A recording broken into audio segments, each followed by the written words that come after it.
Good morning, good afternoon, good evening, or good night, wherever in the universe you may be. Welcome to the Madness Podcast, a production of Dodgers 2080. This is Tim Rogers, and we're here to talk about the 2024 World Series champions as we enter the golden era of Dodger baseball. We continue the It's Not My Money series to talk about Corbin Burnes. Now, why would I all of a sudden put Corbin Burnes at? Well, as I'm recording this, we found out a few hours ago that Walker Buehler has signed with the Red Sox. Good for him. I am wearing a Walker Buehler jersey, um, but so tributes to Walker Buehler. An amazing player, amazing pitcher for the Dodgers in the postseason.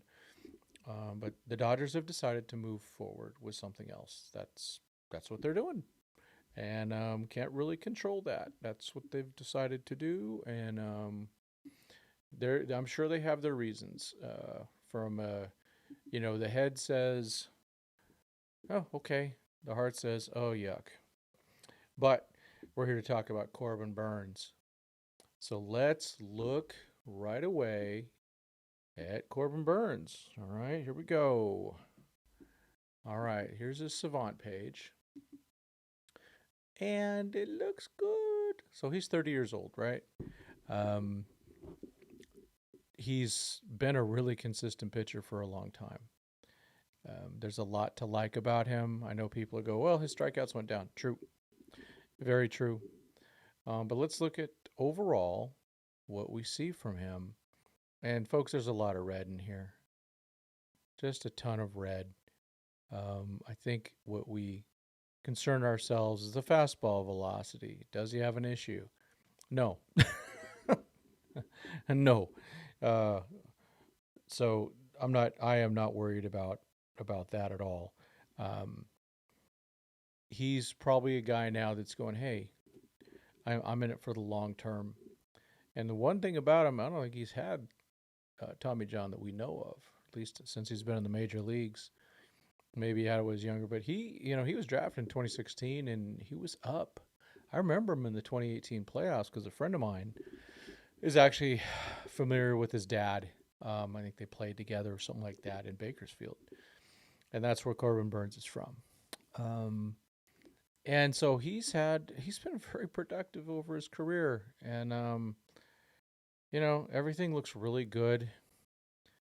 And so I think there's something going on. I think the Dodgers are still trying to hook the big fish, and we saw they went heavily after Juan Soto. Not heavily, but enough. They went enough to offer 600 million at least to Juan Soto. They played the game. And I think they're still in the mix for this somehow. Let's look at some averages real quick here. Average. What am I looking for?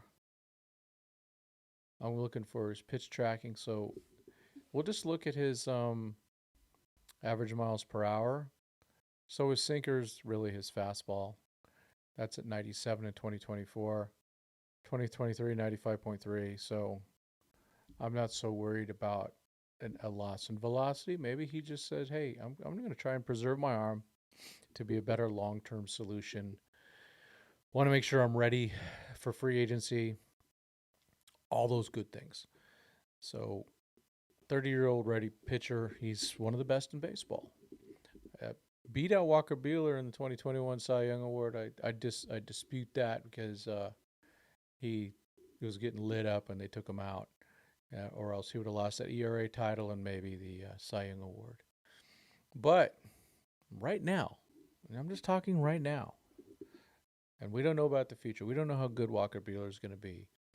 But to be honest, forgetting money for a second, because it's not my money, if you could have Walker Buehler or Corbin Burnes, who do you want? Sentiment alone, it has to go out. Head says it's Corbin Burnes. Heads also says it's Blake Snell over Walker Buehler too. I mean, that's where we're at. So, Corbin Burnes. Man, he's got the wide variety of pitches. You can see this. He's got the cutter, the curve, the slider, the change, the sinker, even a sweeper, which that 2% number will probably change if he goes to the Dodgers. They will continue to work with him. Now, he has worked for a great organization for raising pitching. That was Milwaukee. So I'm guessing he understands that value. We've heard at least that he wants to be in California. So now you go, well, Tim, that's great.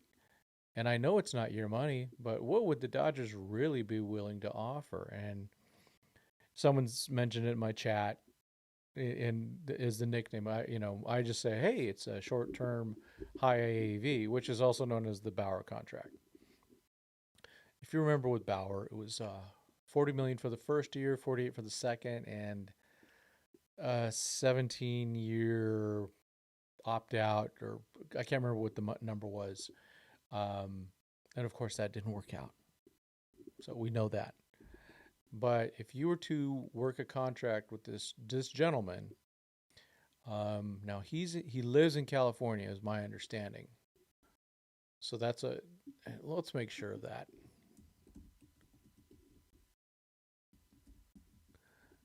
Can't even spell his name. MLB. So where does he live right now? Because that does matter in terms of where he would go. So his birthday is in the middle of the year. It doesn't say where it is. Okay, well, maybe it's on Wikipedia. At least we captured his birthday date. I mean, come on. There we go, Wikipedia. But if he does live in California, getting a bonus up front isn't going to help that much. But if he doesn't, he can get the tax benefit from a big bonus, right? And then deferments would help. He would have to definitely take part in deferments for this. I think that's part of it with the Dodgers. I think with one of the hang-ups with Teo and maybe with Buehler was maybe they weren't willing to take or not willing to take deferments. I don't know. But I think if Burnes were to come in, remember he's a Boris guy. They worked with Blake Snell. But if you really want to come in and set your legacy, you come to the Dodgers. You come in with that big old AAV with some opt-outs, all that type of stuff. Now, as a pitcher, he needs some real guarantees. So the Dodgers would have to, front load some of those things. And then have maybe some make do at the end. But a big contract, call it a big, 3-year with some options that are player options to protect against injury. He's earned the right for a big contract. He's going to cash in. And so I just wouldn't be surprised if the Dodgers get Corbin Burnes. I'm not expecting it. All right. So this is one of those where I go, I'm going to give it 25%. I know that's actually, because I was giving Soto like 5, 10%. I'm going to call it 25. Because I think the Dodgers value this type of pitcher. We know they already valued Snell, and they obviously valued Yamamoto. Yes, Roki Sasaki might be coming. Roki Sasaki has not had any type of consistency as a pitcher in terms of innings pitched. I think the highest is a little over 120. Can't remember off the top of my head.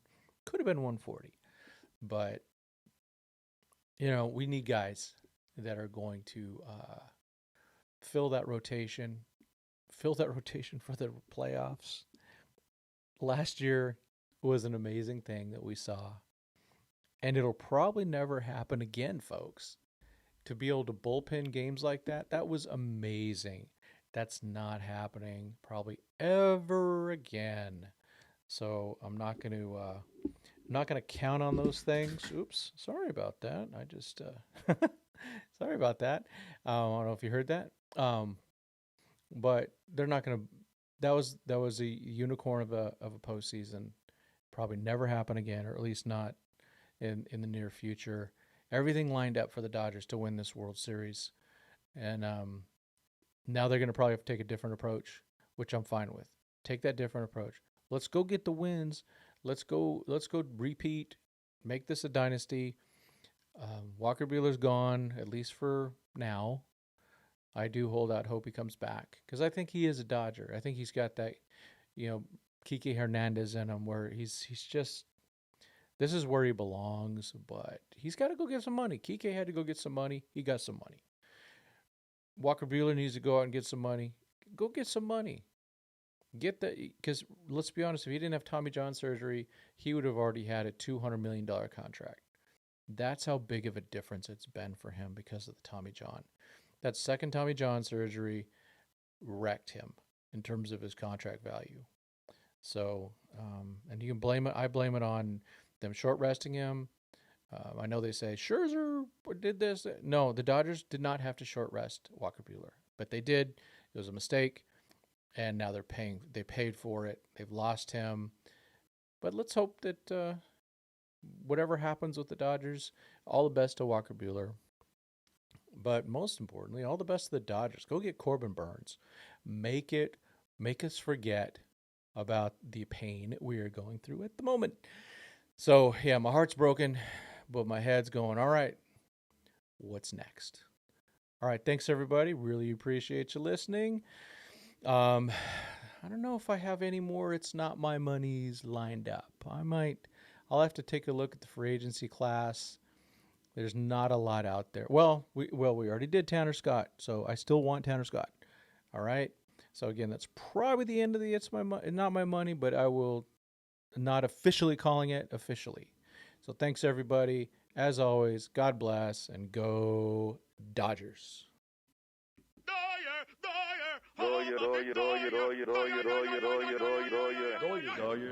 Doyers. Hey, this is just a quick little recording to talk about memberships. So there is little ways to get extra content on the channel. What you'll be getting from me, at least initially, because there's only one small little 1 month for 99 cents.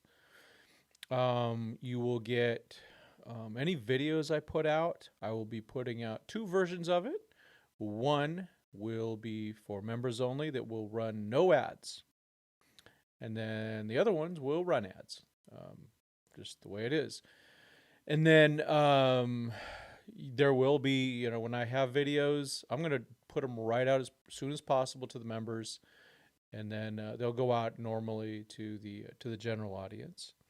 So that's what I'm looking for. I will also be doing special member messages, and we'll see what else happens with that. But we'll be looking for growing the membership, and with those members, I will be looking for their input.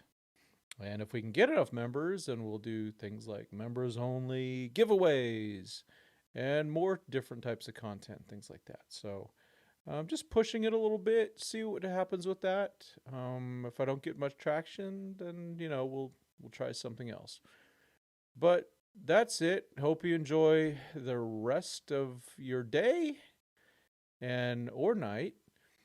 And as always, God bless. Go Dodgers.